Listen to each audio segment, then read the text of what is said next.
Any of you guys ever play Forza Horizon? If you do, then you know that in the last two, like Forza Horizon 4 and 5, they have these crazy barn finds, virtual barn finds. And it's like, oh, you know, you just found a decrepit Ford GT40 race car in a barn in England. Like, completely ridiculous things. I feel like I'm living that right now.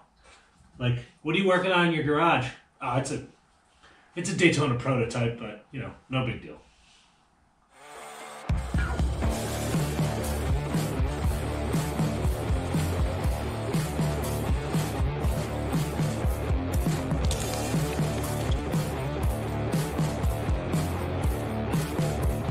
What's up, guys? Welcome back to Ran When Parked. Now, for those of you that have been following the channel for a while, I've been telling you in the last couple videos that I apologize for the distance between the videos and maybe the lack of content recently, and that is because I've been trying to put together a pretty big project, definitely the coolest thing that we've worked on the channel thus far, and I think that I have delivered on my end of the bargain. This thing just landed at the shop today. This is an Ultima GTR, which is a British supercar, and it has been abandoned for some period of time, at least 5-7 years, maybe longer. And we are going to get this thing running and driving and mess around with it a little bit. So I'm going to go ahead, roll it into the shop, we'll get it up on stands, and I'll tell you more about this thing. Alright guys, so I got the car in the garage, so really quick, a little bit more detail on this thing. Like I said before, it is an Ultima GTR, spelled U-L-T-I-M-A. And what it is a very rare British supercar. Now, these things were available as factory-built cars, or they were available as kits. This one in particular was bought and built as a kit, as far as I know at least. And essentially, it's a street-legal LMP car or a Daytona prototype. Like, it's basically a gnarly, like 24 hours style race car that they managed to put license plates on, just with, you know, lights and the basics. And you could tell that's the case because this thing is really nothing more than a roll cage, a fiberglass body, and a very, very basic interior. I mean, there's really nothing in this thing that it doesn't need to go very, very fast. There's not very much room in it. It's pretty cramped.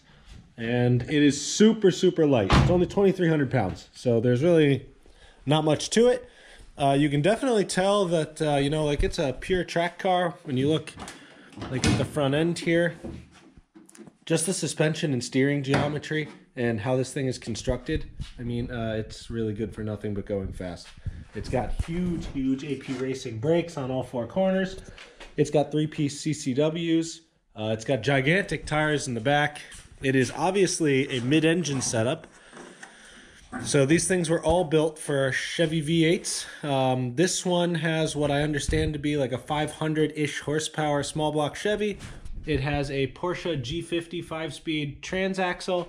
And interesting fact about these, they actually flip them upside down and then put the oil pickup on the bottom, because a Porsche would have been rear engine. So if you just put it in this format, it would spin backwards. So they flip them over. It's kind of cool. It has approximately all the tire. It's basically a steamroller. These are 335s, again, on 3-piece CCWs. And it's got all the cool racing stuff.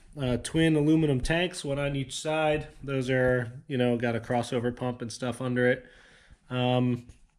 This thing is gnarly. So, fun fact about these things, too, is that, for one, an Ultima GTR setup similar to this with like the same amount of horsepower is the fastest street legal car to ever go around the Top Gear test track in England, and also currently holds the world record for the fastest street legal car from 0 to 100 to 0, which I believe it did in about 9 seconds, 9.5 seconds or something.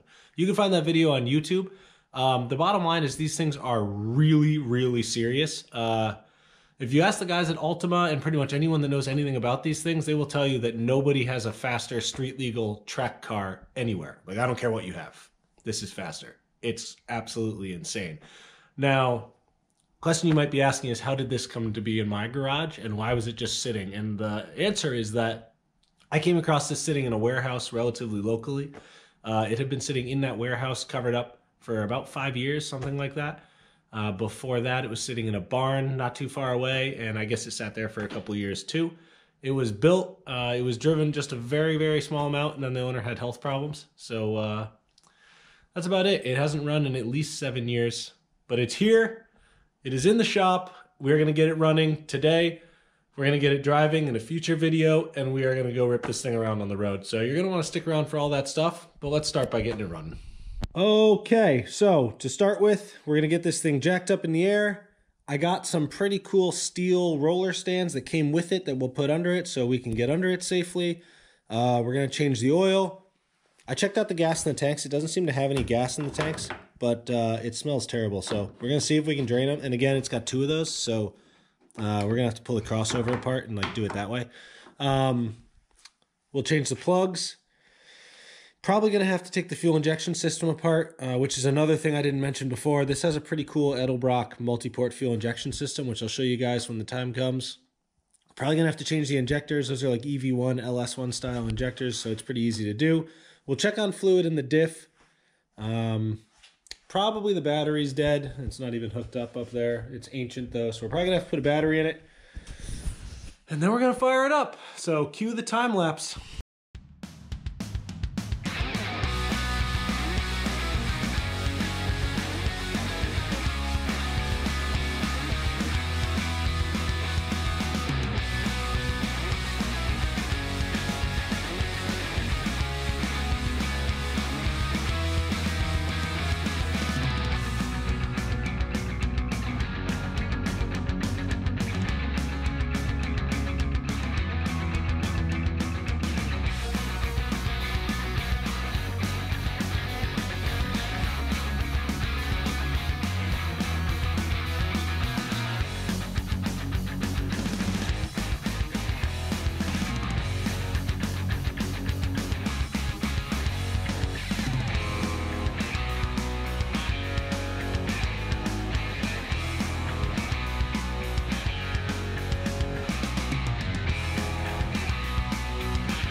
All right, so we got her up in the air. We got the rear clamshell off. And I just want to take this opportunity to remind you guys that this thing is absolutely insane. It's basically, you know, now that the clamshell's off and I'm looking at it, just like engine and then some tire. There's really nothing else to it. But it does have some wonky stuff going on. There's all kinds of weird stuff going on with this trans, not the least of which being this shift linkage, which is a solid rod that goes through some Heim joints and things and some like U-joints all the way into the car. And it is the weirdest thing in the world. But the car actually came with another solution on that, so more on that later. We'll talk about that. The other thing, which I really had to look at for a minute because I thought I was losing my mind, is that this thing doesn't have a dipstick. So that's weird because it's got, I don't know if you can really see down in there maybe, it's got like a high capacity sheet metal pan. So I have no idea how many quarts of oil it takes. I imagine the RX-7 over here has like a baffled sheet metal pan too, and it takes about 8-9 quarts, so I could start there with this, but I don't want to overfill it. So I don't know. I don't even know if the oil pressure gauge works. It does have one right there, but I don't know if it works. So I guess the next thing we're going to do here is I'm going to take the tires off just so I have some more room to work. I'm going to change out the spark plugs. I'm going to change the oil, and I'm going to take the crossover line off that goes between the bottom of the 2 tanks and make sure that there's no fuel in it. And then we'll also pull a fuel filter off and drain that out if there's anything in it. And then we'll see if it fires up. So let's get it moving.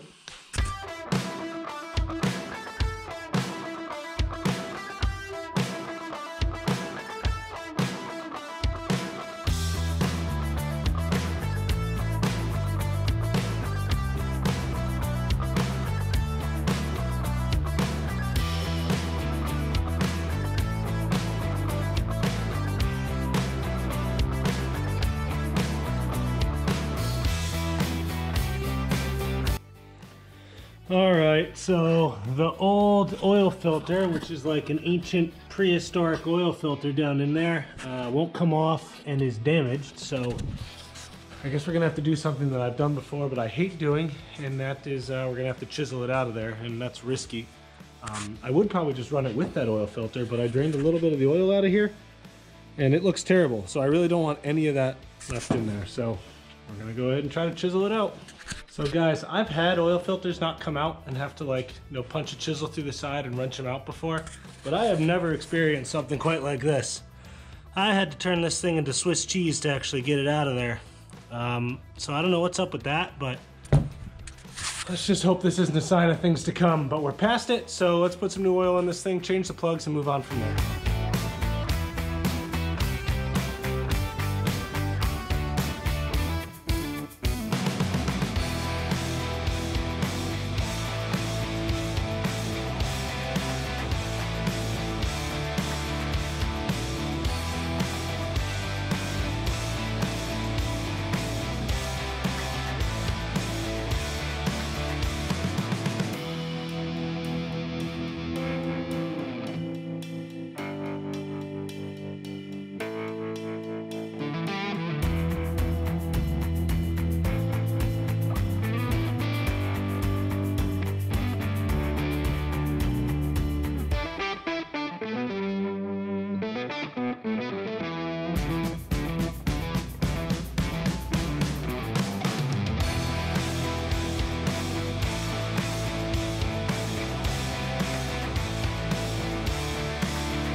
Okay, so oil is done, plugs are done. Next thing is I'm just gonna power this thing up, which we haven't done yet, and see what happens. So up front, I got the jumper pack.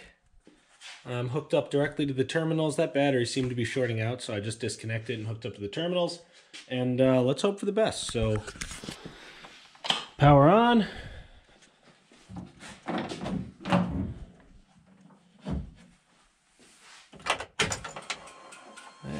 Sounds like we got fuel pump. Let's see here. This thing's working. I have no idea what I would even be looking at if it was erroring out, but it's not. And the thing isn't burning yet, so that's always nice. Got some lights on here. I have no idea what they mean. Okay, so, oh, headlights are on too. That's nice. All right, so I guess if it powers up, that's good. So what I'm gonna do probably is take the fuel return line off right here. This comes from the other side. It actually comes from, it's a regulated return system right there. And I'm just gonna put that in a jar. We'll put some fuel in it, and then we'll just start it up and just pump some fuel through the system. And you know, that's kind of the lazy way to clean out the system. Optimal, like, eventually I think I'm probably gonna have to pull the injectors and clean them out, but you know, we might as well see what we got beforehand. So we'll just pump some fresh fuel through the system, see if we can purge it. And then all we have to do after that is, we got these burned wires right here. These are going to the O2 sensor. Obviously they were sitting on the header, so I'm just gonna cut those, solder them, shrink wrap them. They got plenty of length, so I'll just shorten it up a little bit. Once those two things are done, I guess we're gonna try to start it up. So we're in the home stretch maybe.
Okay guys, so last check over before we give this thing a try. I don't see any fuel leaking out of the main portion of the system, the pump down there, or the crossover going to the other side.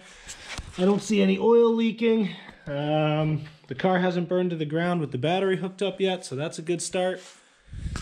I guess I'm gonna power it up and we're gonna give her a go and see if she starts. Fingers crossed.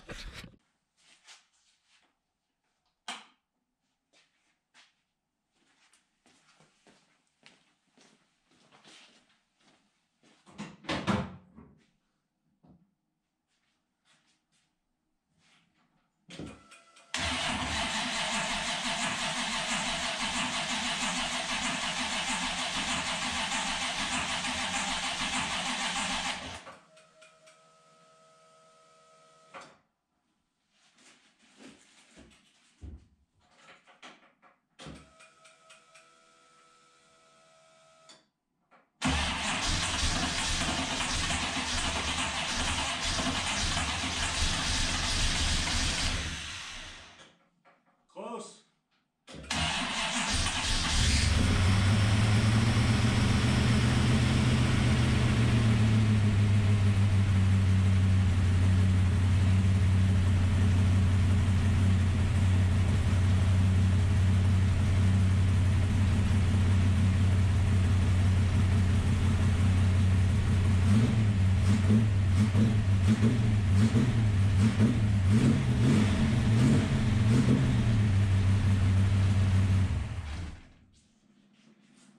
Success.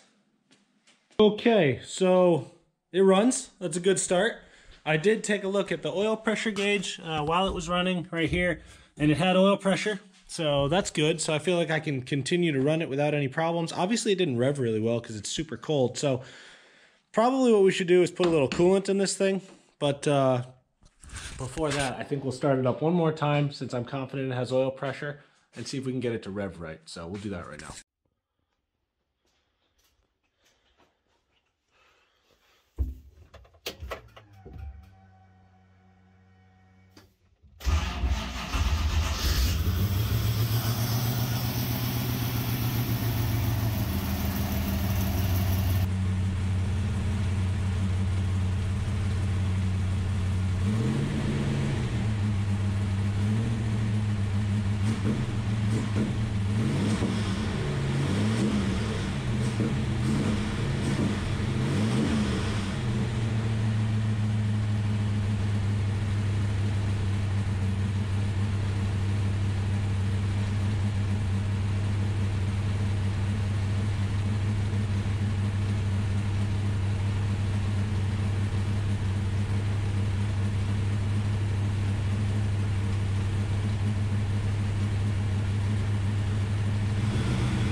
All right, guys, there you have it. The Ultima GTR is alive, and honestly, it runs surprisingly good for having sat in the corner of a warehouse for 7 years, not running.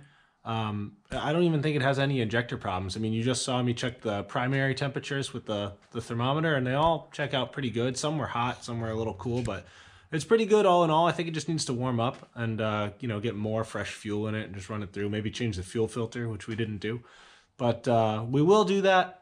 We got to put some coolant in it, put it back together, get it on the ground, get it out of the garage.